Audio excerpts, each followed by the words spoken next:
السلام علیکم۔ کیا آپ نے کبھی محسوس کیا ہے کہ آج کل دنیا میں ہر طرف بے چینی کیوں ہے؟ ہر خبر ایک نیا فتنہ، ایک نئی آزمائش لے کر آتی ہے۔ سوشل میڈیا سے لے کر سیاست تک ہر جگہ ایک عجیب سا ابال ہے۔ لیکن کیا آپ جانتے ہیں کہ ہمارے پیارے نبی حضرت محمد صلی اللہ علیہ وسلم نے آج سے 1400 سال پہلے ہی ان حالات کی پیشگوئی کر دی تھی؟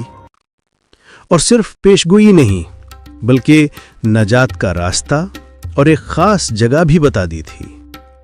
آج ہم ایک ایسی عظیم حدیث کے بارے میں بات کرنے والے ہیں جو آپ کی زندگی کا رخ بدل سکتی ہے۔ یہ روایت ہمیں فتنوں کے سیلاب میں ثابت قدم رہنے کا واحد راستہ بتاتی ہے۔ روایت کا اصل مضمون۔ یہ روایت صحابی رسول حضرت عبداللہ بن حوالہ ازدی رضی اللہ عنہ سے منقول ہے۔ وہ بیان کرتے ہیں کہ میں نبی اکرم صلی اللہ علیہ وسلم کے ساتھ ایک سفر میں تھا۔ میں نے حضور سے پوچھا، اے اللہ کے رسول، اگر میں وہ وقت پاؤں جب حاجات بگڑ چکے ہوں تو آپ مجھے کیا حکم دیتے ہیں؟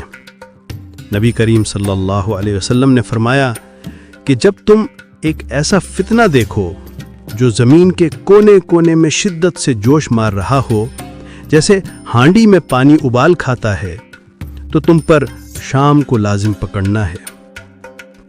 نبی کریم نے صاف بتا دیا کہ فتنوں کے زمانے میں جب ہر طرف فساد اور گڑبڑ ہو تو شام کی طرف رخ کرنا۔ یہ حکم بار بار آیا ہے جس سے اس کی اہمیت ظاہر ہوتی ہے۔ شام کی فضیلت اور اللہ کی ذمہ داری۔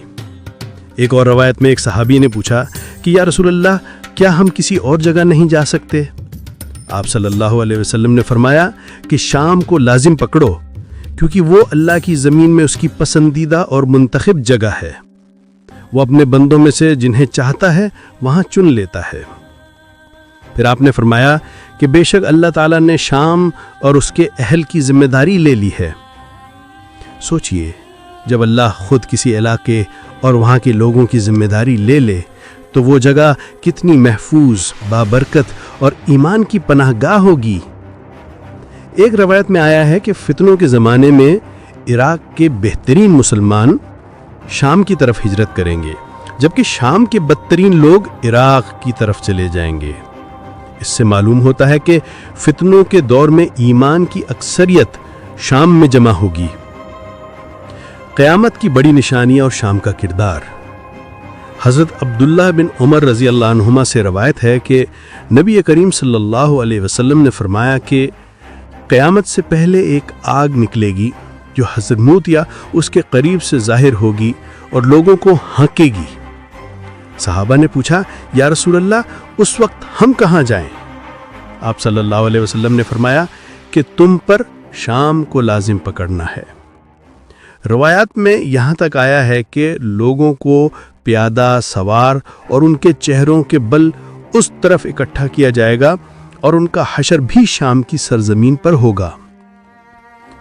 خلاصہ اور عملی سبق۔ ان تمام احادیث سے ہمارے لیے 3 بڑے سبق نکلتے ہیں۔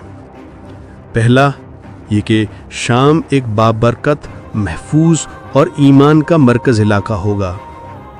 دوسرا، ایمان کی حفاظت کے لیے ہمیشہ ان جگہوں کی طرف ہجرت کرنی چاہیے جہاں دین غالب ہو۔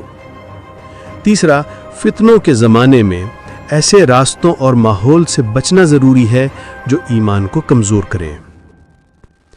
جذباتی اختتام۔ اس حدیث کو ہلکا نہ لیجیے۔ یہ صرف ایک جغرافیائی بات نہیں، یہ ایمان اور روحانی بقا کا راستہ ہے۔ اللہ ہمیں فتنوں سے محفوظ رکھے اور ہمیں ایمان پر ثابت قدم رکھے۔ آمین۔ اس میسج کو ضرور آگے بڑھائیں تاکہ زیادہ سے زیادہ لوگ اس نبوی ہدایت سے واقف ہو سکیں۔